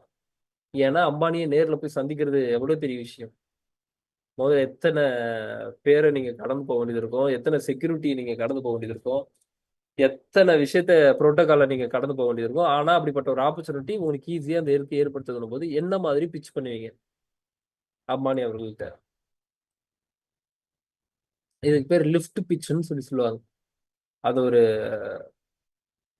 அது ஒரு 20 செகண்ட்குள்ள நீங்க அவரை நீங்க இம்ப்ரெஸ் பண்ணணும் ஒரு பிசினஸ்க்கு.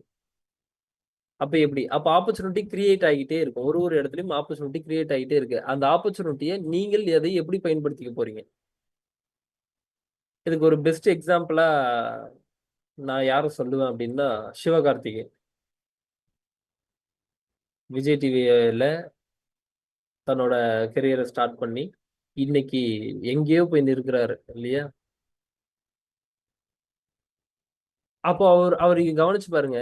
ஒரு ஸ்டேஜ்லயுமே அவரோட முழுமை என்னவோ அந்த முழுமையை கொடுப்பாரு. ஒரு ஸ்டேஜ்லயுமே அந்த ஸ்டேஜை பயன்படுத்திட்டு எப்படி அந்த ஆப்பர்ச்சுனிட்டியா சேஞ்ச் பண்றதுன்னு சொல்லி அந்த ஆப்பர்ச்சுனிட்டியா கன்வெர்ட் பண்ணுவார். நீங்க கவனிச்சு பாத்தீங்கன்னா தெரியும்.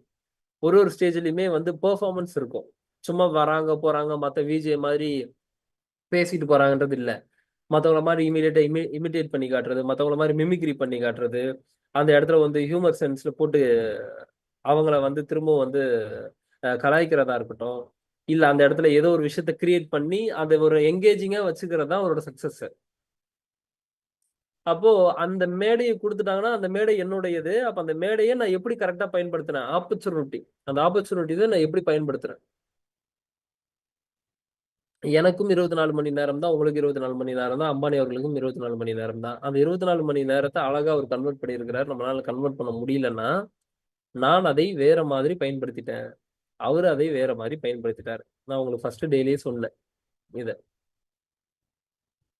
ஆப்பர்ச்சுனிட்டி கிரியேட் ஆகுறது அதை நான் எப்படி பார்க்கிறேன், அதை நான் எப்படி பயன்படுத்த போறேன்றதை பொறுத்து என்னோட வாழ்க்கை அமையுதுன்னு சொன்னா இல்லையா? அப்போ ஒரு ஆப்பர்ச்சுனிட்டி கிடைக்குது அப்படின்னா நீங்கள் அதை எப்படி பயன்படுத்திக்க போறீங்க? இந்த இயற்கை ஒரு ஆப்பர்ச்சுனிட்டி உங்களுக்கு கிரியேட் பண்ணுது. உங்களுக்கு இப்போ நீங்க உங்களோட கோல் ஒண்ணு இருக்கு. அந்த கோலுக்கு ஒரு ஆப்பர்ச்சுனிட்டி கிரியேட் பண்ணுது. நீங்கள் அதை எப்படி பயன்படுத்திக்க போறீங்க? ஒண்ணு இல்ல, இப்ப நீங்க ஒரு யூபிஎஸ்சி படிக்கிறீங்க. நீங்க ஒரு யூபிஎஸ்சி ஆஸ்பிரண்டா இருக்கீங்கன்னு வச்சுப்போம். ஒரு கவர்மெண்ட் எக்ஸாம்ஸ் படிச்சுட்டு இருக்கீங்க. பட்டுன்னு அது படிச்சுட்டு இருக்கும்போது ஒரு ஐஏஎஸ் அதிகாரியோ இல்ல ஐபிஎஸ் அதிகாரியோ சந்திக்கிறதுக்கான ஒரு வாய்ப்பு கிடைக்குது. ஒரு வாய்ப்பு கிடைக்குது. அப்ப அந்த வாய்ப்பு கிடைக்கும் போது நீங்கள் அதை எப்படி பயன்படுத்திக்க போறீங்க? அதை சரியாக பயன்படுத்திக்கணும். சரியாக பயன்படுத்திக்கிறோம்னு சொல்லி அவங்க போட்டு டார்ச்சர் பண்ணிடக்கூடாது. அதுக்கு அது எப்படி பயன்படுத்தணும்ன்றது உள்ள கேட்டீங்கன்னா ஒரு மாதிரி அதை டீச் பண்ணும். அவங்களுக்கு வலிக்கவும் கூடாது. ஒன்றும் இல்லை சார், அது எப்படி சார், இது எப்படி சார்ன்னு சொல்லி என்கிட்ட சும்மா அப்படி டிராவல் பண்ணும்போது வந்து என்கிட்ட பேசினாங்கன்னா எனக்கே ஒரு மாதிரி தான் இருக்கும். சார் பிரபஞ்சம் அப்படியா சார், பிரபஞ்சம் எப்படியா சார்னா, அது அந்த டைம்ல நான் கிளாஸ் எடுக்கும்போது பேசுறது வேற. நான் டிராவல் பண்ணும்போது எதுவுமே ஒரு ஹோட்டல்ல வந்துட்டு சார் இப்ப எனக்கு ஒரு டவுட் சார், இந்த பிரபஞ்சம் அப்படின்னாங்கன்னா அந்த டைம்ல எனக்கு அது பேசுறதுக்கான ஒரு நிலையே இருக்காது. அவனே ஃப்ரீயா இருக்கணும்னு தான் வந்திருப்பான். அந்த டைம்ல போய் நீங்க பிசினஸ் எல்லாம் பேச முடியாது. அப்போ அதை எப்படி பயன்படுத்த போறன்றது அது வேற மாதிரி நீங்க தான் அதை கன்வெர்ட் பண்ணணும். ஸோ அந்த எப்பயுமே வந்து ஒரு ஆப்பர்ச்சுனிட்டி ஏற்படுத்திக்கிட்டே தான் இருக்கும். ஒரு கணத்துலயுமே அந்த ஆப்பர்ச்சுனிட்டி கிரியேட் ஆகிக்கிட்டே இருக்கு. நீங்க என்ன நினைக்கிறீங்களோ அதற்குண்டான ஒரு ஆப்பர்ச்சுனிட்டி கிரியேட் ஆகிக்கிட்டே இருக்கு. அப்ப கிரியேட் ஆகும்போது அதை நான் எப்படி ப்ராசஸ் பண்ண போறேன்றது முழுமையாக அது உங்களோட விஷயம். இந்த இந்த மாதிரி ஒரு ஆபீஸ் வேணும் அப்படின்றது நான் என்னைக்கோ யோசிச்சுட்டு விட்ட ஒரு விஷயம். இன்னைக்கு அந்த மாதிரியான ஒரு ஆபீஸ் கிரியேட் ஆயிருக்கு. இப்ப இந்த மாதிரி ஒண்ணு இருந்தா நல்லா இருக்கும்னு சொல்லி ஒரு விஷயம் நினைச்சிட்டு இருக்கேன். ஓகே, நினைச்சிட்டு இருக்கேன். இப்ப அப்படி நினைக்கும் போது என்னன்னா, அப்படிப்பட்ட ஆட்கள் எல்லாமே வந்துட்டு இருக்காங்க. முருகருக்கு பாடல் பண்ணணும்னு நினைச்சது நான் எப்பயோ, முருகருக்கு ஒரு பாடல் பண்ணணும் அப்படின்னு நினைச்சது கிட்டத்தட்ட ஒரு 1 year back something. Okay, 1 year 1.5 year இருக்கும் இருக்கும். எனக்கு முருகருக்கு ஒரு பாடல் பண்ணணும் சூப்பரா. அது யோசிச்சுட்டு விட்டுட்டேன். இன்னைக்கு முருகருக்கு பாடல் பண்ணிட்டு இருக்கேன். கிட்டத்தட்ட ஒரு 70% கம்ப்ளீட் ஆயிடுச்சு. இன்னைக்கு லைவ் இன்னைக்கு லைவ் ரெக்கார்டிங் இருக்கு சென்னையில. இன்னைக்கு லைவ் ரெக்கார்டிங் இருக்கு, நாதஸ்வரம் லைவ் ரெக்கார்டிங் இருக்கு பாட்டுக்காக. பாருங்க, நான் என்னைக்கோ நினைச்ச ஒரு விஷயத்த இன்னைக்கு என்னோட வாழ்க்கையில அது நடந்துட்டு இருக்குன்னா என்னைக்காவது நான் யோசிச்சுட்டு விட்டுட்டேன். ஆனா இன்னைக்கு அதை எடுத்துட்டு கொண்டு வந்து மேனிஃபெஸ்ட் பண்ணி இன்னைக்கு கொடுக்குது. அதுக்கு நான் என்ன எஃபர்ட்ஸ் போட்டேன்? ஒரு எஃபர்ட்ஸுமே போடல. யோசிச்சேன் இப்படி பண்ணா நல்லா இருக்கும்னு. நோ நோக்கம் கரெக்டா இருக்கு. அதை அப்படியே கடந்து விட்டுட்டேன். அதுக்கான பர்சன் வராங்க கரெக்டா. அதுக்கான ஒரு பர்சன் வராங்க. என்னோட மேரேஜ்லயுமே அப்படிதான். கடைசி 3 நாள்ல எல்லா விஷயத்தையும் சேஞ்ச் பண்ணி டோட்டலா மாத்தணும். அதுக்கான பர்சன் வந்து எல்லாத்தையும் நான் அதை பாத்துக்கிறேன்னாரு கடைசி 3 நாள்ல. கடைசி 10 நாள் இருக்கும்போதுதான் எல்லாருக்கும் பத்திரிக்கை அடிச்சு கொடுத்தாச்சு.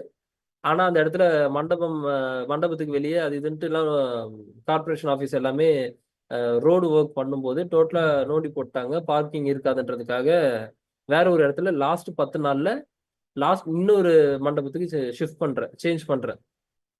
அது எங்க கிடைக்குதுன்னா மண்டபத்துல இருந்து ஒரு 500 மீட்டர்லயே கிடைக்குது இன்னொரு மண்டபம். வேற லெவலான ஒரு இதுவா இருந்தது.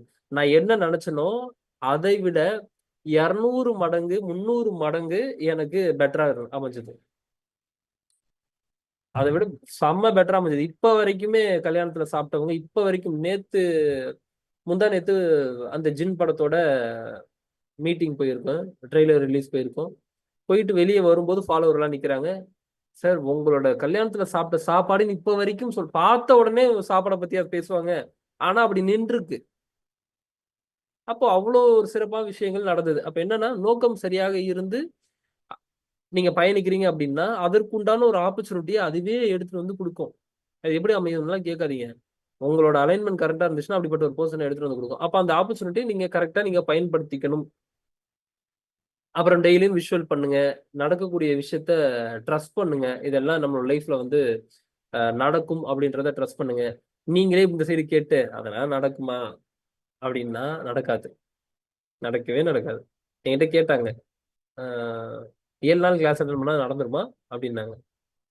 நடக்கும் நம்புறீங்களா அப்படின்னு. அது நீங்க தான் சொல்லணும் அப்படின்னாங்க. நான்லாம் சொல்ல முடியாது. நடக்கும் நீங்க நம்புறீங்களா அப்படின்னு. தெரியல, நிறைய பேர் மாறுச்சுன்னாங்க. அதனால சரி நானும் கேட்கலான்னு கேட்டேன் அப்படின்னு. முழுமையா வாங்க, சொல்ற ப்ராக்டிஸ் ரெகுலரா பண்ணுங்க, நிச்சயமா மாறும், 100% மாறும் அப்படின்னு. 21 டேஸ் கிளாஸ்ல மாறுமா, 7 டேஸ் கிளாஸ்ல மாறுமானா 2 நாள் போதும் மாறுறதுக்கு. ஆனா உங்களை நீங்க ஓப்பனா எல்லாத்தையுமே விட்டுட்டு ஒரு காலி பாத்திரமா நீங்க உட்காந்தீங்கன்னா மாறும். இது எப்படி எனக்கு மாறும்? எங்க நீ பண்ணி காட்டுன்னா பண்ணவே முடியாது. பண்ணவே முடியாது. யாருனாலையும் பண்ண முடியாது. ஏன்னா முதல்ல அதுக்கு நான் ஓப்பனா இருக்கணும். இதை நான் உணரணும்னு நினைச்சேன்னா அந்த உணர்றதுக்கு முதல்ல என் காதுல நான் செவி கொடுத்து கேட்கணும். சும்மா இப்படியே உட்கார்றதுனால ஒரு பிரயோஜனமும் இல்லை. உண்மையா அதை நான் எடுத்து என் லைஃப்ல அப்ளை பண்றேன்னா முதல்ல காதுக்குள்ள போகணும், உள்ள போகணும், ப்ராசஸ் ஆகணும். அதுக்கப்புறம் என் லைஃப்ல அதை நான் அப்ளை பண்ணோம்னா அந்த விஷயம் நடக்கும். இல்லையா 48 நாள் இல்ல, 48 வருஷம் உட்காந்து எடுத்தாலும் அவனுக்கு அது நடக்காது. நானே சொல்றேன், என்னால மாத்தவே முடியாது. இன்னொரு விஷயமும் உங்களுக்கு சொல்றேன், ரொம்ப நல்லா டீப்பா புரிஞ்சுக்கிட்ட ஒரு விஷயம். இயற்கை எனக்கு சொன்ன ஒரு விஷயம், யாரையும் நீங்க மாத்தலாம் முடியாதுன்னு சொல்லுச்சு. அடப்பாவி, இவ்வளவு நாளா எல்லாத்தையும் மாத்திரலாம் தானடா ஓடிட்டு இருக்கிறேன், அதுக்காக தானே இவ்வளவு கிளாஸ் பண்றேன், அது பண்றேன், இது பண்றேன்னா மாத்த முடியாதுன்னு. எப்ப மாறும் அப்படின்னா, நீ சொல்றதுனால ஏதோ ஒரு ஸ்பார்க் ஏற்படலாம். அந்த ஸ்பார்க்க அவங்க லைஃப்ல அப்ளை பண்ணாங்கன்னா மாறும், அவ்வளவுதான். அப்போ அடிப்படையே யார் இருக்கான்னா நான் இல்ல இங்க. அவன் லைஃப் மாறணும்னா அவன் தான் மாறணும். அவன் மா அவன் மாத்திக்கணும்னு நினைக்காம அவனை மாத்தவே முடியாது. அவன் மாத்திக்கணும்னு நினைக்காம அவனோட வாழ்க்கையை மாற்றவே முடியாது. நீங்க எப்படி வேணா குட்டிக்காரன் அடிங்க, வாய்ப்பே கிடையாது. உங்க கணவரை மாத்தணும்னு நினைச்சீங்க, கல்யாணம் ஆனதுல இருந்து இப்ப வரைக்கும் மாத்த முடிஞ்சா? அவர் மாறணும்னு நினைக்கணும், அப்பதான் மாத்த முடியும். அப்போதைக்கு சொல்லும்போது ஆமாங்க நீங்க சொல்றதெல்லாம் கரெக்ட் தான், எனக்கு இப்பதான் புரியுது அப்படின்னு அக்செப்ட். அப்ப நடக்கும். அடுத்து திரும்பவும் அடுத்த நாள் பார்த்தா பழையபடி எப்படி இருந்தாரோ அதே மாதிரி தான் இருப்பாரு.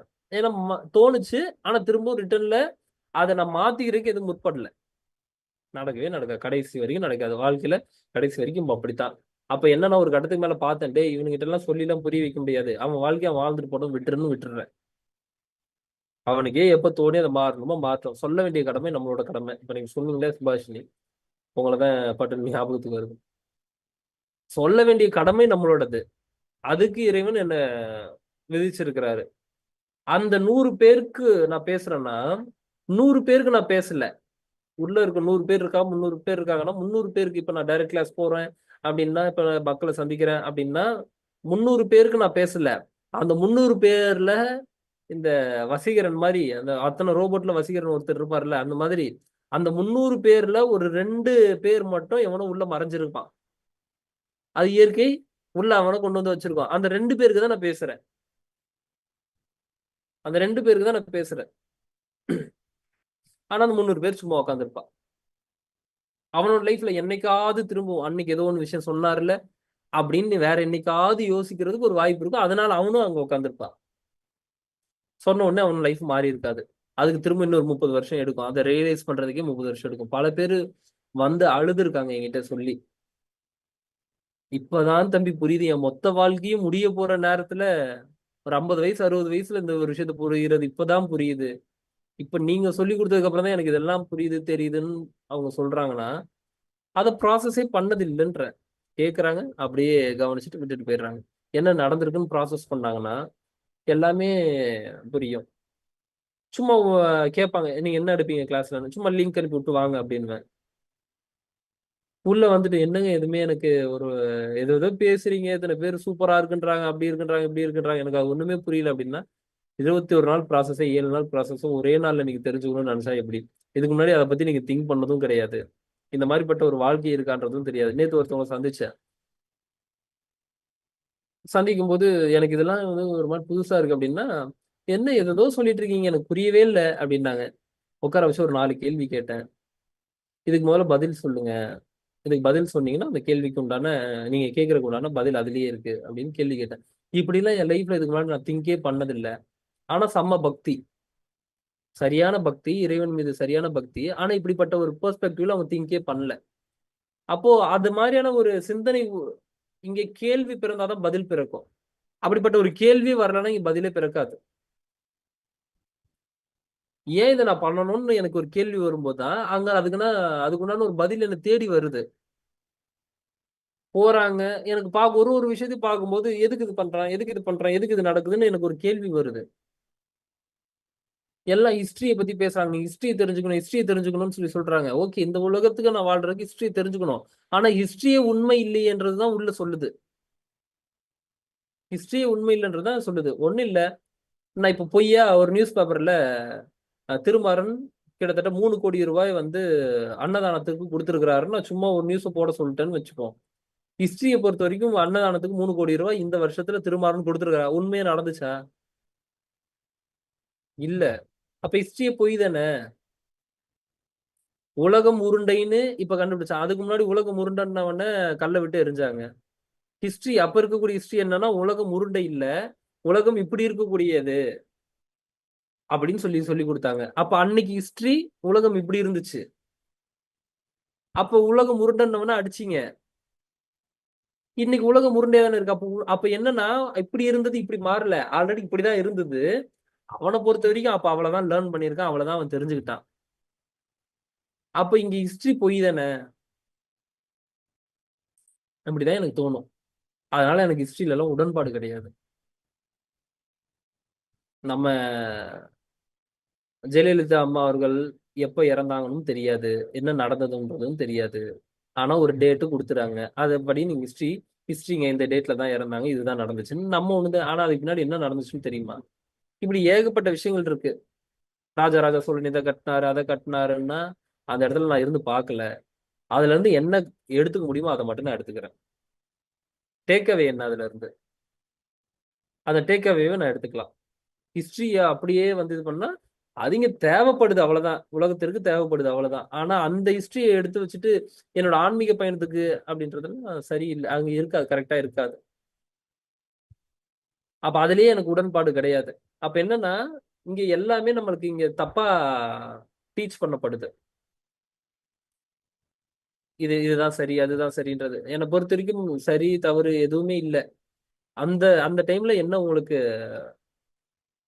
தோணுது, எப்படி நீங்க பயணம் பண்றீங்க, என்ன மாதிரியான மனநிலையில நீங்க இருக்கீங்க, எப்படி அந்த மனநிலையை கிரியேட் பண்ணுது இந்த இயற்கை, என்ன உங்களுக்கு உள்ள இருந்து சொல்லுது, இதை பண்ணுன்னு சொல்லுதுன்னா அதை பண்ணிட்டு போவோம். 100 பேர் 100 பேர் மாத்தி நடந்துட்டு இருப்பான். அந்த 100ல ஒருத்தனா நீங்க இருக்க போறீங்களா, இல்ல தனிப்பட்ட முறையில நீங்க நடக்க போறீங்களா, அவ்வளவுதான்.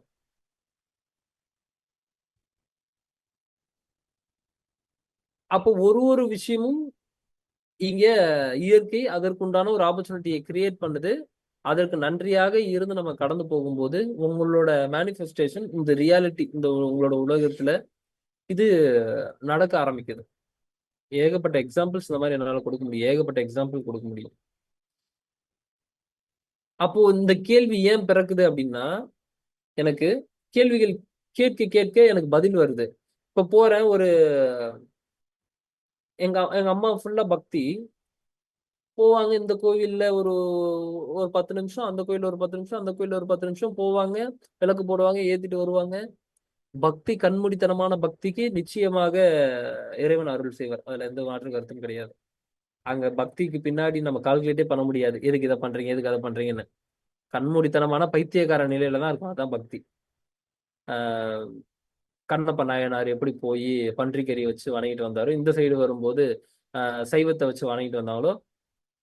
இப்ப அவர் பண்ண சரியா இவர் பண்ண சரியான்னு நமக்கு பேசவே முடியாது. பக்தினா கண்மூடித்தனமா இருக்கும், இதை சாப்பிடுன்னு போயிட்டு இறைவனுக்கு பன்றிக்கறியை வச்சாரு. அப்ப அது அப்படிதான். ஆனா இங்க டீப்பா நம்ம திங்க் பண்ணி பார்த்தோம்னா போய் கோயில்ல உட்காந்துட்டு வாங்கன்றாங்க, கோயில்ல உட்காந்துட்டு வாங்க அப்படின்றாங்க. இப்ப இருக்கிற என்ன பண்றோம், போயிட்டு தோப்புக்காரனை போட்டு பிள்ளையார் முன்னாடி தோப்புக்காரனை போட்டு கோவில்ல கொஞ்சம் கோயில்ல உட்காந்துட்டு, கோயிலுக்கு போனா உட்காந்துட்டு வரணும்னு சொல்லி சொல்றாங்க. நம்ம என்ன பண்றோம் இப்போ? பார்க்கும்போது ஒருத்தரையும் பார்க்கும்போது எனக்கு அப்படியே பார்த்து என்ஜாய் பண்ணிட்டு கடந்துருவேன். அப்படியே போவான், போன உடனே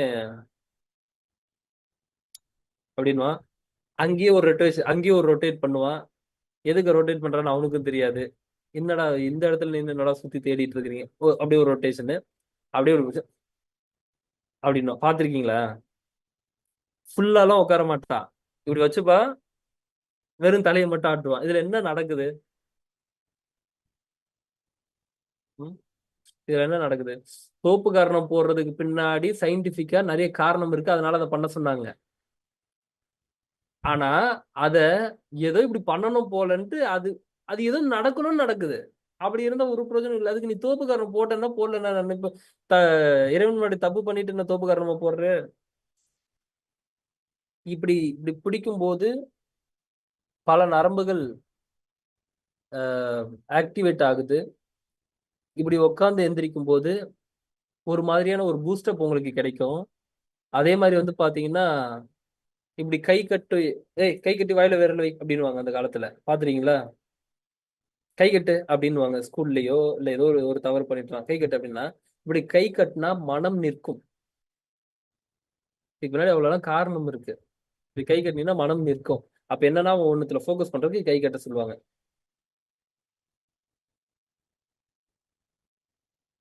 உட்காந்துட்டு வாங்கன்னு வாங்க கோவில்ல. போனா என்ன பண்ணுவாங்கன்னா, எதுக்கு உட்காந்துட்டு வர சொல்றதுன்னா, அங்க இருக்கக்கூடிய அந்த சக்திய உங்களோட உடம்புல பயணம் பண்ண விடுறதுக்கு, அங்க இருக்கக்கூடிய சக்திய உங்களோட உடம்புல எடுக்கிறதுக்கு. இப்ப என்ன தெரியுமா பண்ணுவான்? டேய் கோவில் போனா உட்காந்துட்டு போனோம். மத்தவனுக்கு டீச் பண்றது. கோவிலுக்கு போனா உட்காந்துட்டு போனோம். கொஞ்ச நேரம் உட்காந்துட்டு போ அப்படின்னுவாங்க. போவாங்க, வருவாங்க, இறைவனுக்கு ஒரு நன்றி, அப்படியே விழுவாங்க, அப்படியே இப்படி போடுவாங்க, போட்டு விழுந்துட்டு உக்காந்த உடனே அப்படி எந்திரிச்சு போவான். சமணங்கால் போட்டு கீழே கூட ஃபுல்லா உட்காந்துருக்க மாட்டான். அப்படி உட்காந்துட்டு, ஏன்னா கோவில் வந்தா உட்காந்துட்டு போகணும்னு சொல்லியிருக்காங்க. இப்போ உட்காந்ததுனால உனக்கு என்ன நடந்துச்சு? இதெல்லாம் கொஞ்சம் யோசிக்கணும். அதெல்லாம் யோசிச்சாதான் பல டோர் ஓபன் ஆகும். எல்லாம் பண்றாங்கன்றக்காக பண்ணனா, அதாவது நான் என்ன சொல்றேன்னா, முன்னோர்கள் சொன்னதுக்கு பின்னாடி நிறைய காரணங்கள் இருக்கு. அதை நான் ஆராய்ச்சி பண்ண விருப்பப்படல. அதுக்கு பின்னாடி ஏதோ ஒரு விஷயம் இருக்கு. ஆனா ஏன்னு ஆராய்ச்சி பண்ணாதான் ஒரு விஷயம் புரியுது. அது தப்புன்னு சொல்லி தூக்கி போட வேண்டாம். வீட்டுல கோலம் போடுறதுக்கு பின்னாடில இருந்து 4 மணிக்கு எந்திரிக்க சொன்னதுல இருந்து மஞ்சள் தேய்ச்சி குளிக்கிறதுல இருந்து எல்லாத்துக்கு பின்னாடியும் காரணம் இருக்கு. இங்க காரணம் இல்லாத ஒரு விஷயம் இல்ல. மூட நம்பிக்கையில சொல்லப்படல. காரணம் உண்டு. வெளியே மாயில தோரணம் கட்டினதுல இருந்து துளசி செடியை சுத்தி வர்றதுல இருந்து அரச மரத்தை சுத்தி வர்றதுல இருந்து எல்லாத்துக்கும் காரணம் உண்டு. ஆனா அது என்னன்னு கொஞ்சம் யோசிச்சா அதுக்கு உண்டான பதில் கிடைக்குது. அது மூட நம்பிக்கைன்னு தூக்கி போடாம விட்டுட்டீங்கன்னா, மூட நம்பிக்கைன்னு தூக்கி போடாம அது என்னன்னு கொஞ்சம் ஆராய்ச்சி பண்ணீங்கன்னா அதுக்கு உண்டான பதில் கிடைக்கும். அப்போ என்னன்னா, இங்க எல்லாமே இருக்கு, எல்லாம் எல்லாம் நடக்குது. ஜஸ்ட் அதை என்னன்னு கொஞ்சம் அனலைஸ் பண்ணி உங்களோட லைஃப்பை ரன் பண்ணுங்க. இல்லைன்னா 100 பேர்ல 1000 பேர்ல நீங்களும் ஒரு நபரா, 1000 பேர்ல நீங்களும் ஒரு நபரா இருந்துட்டு போவீங்க. தனிப்பட்ட முறையில நீங்க பெர்ஃபார்ம் எல்லாம் பண்ண முடியாது. புரிஞ்சுதா? அப்ப இந்த இயற்கையுடன் ஒத்திசைவாக இருந்தீங்க அப்படின்னா இயற்கை எல்லாத்தையும் கொடுக்க ஆரம்பிக்கும். அதான் சிம்பிள். கிளியர் தானே? இன்னைக்கு என்ன டாஸ்க் பண்ணுவீங்க?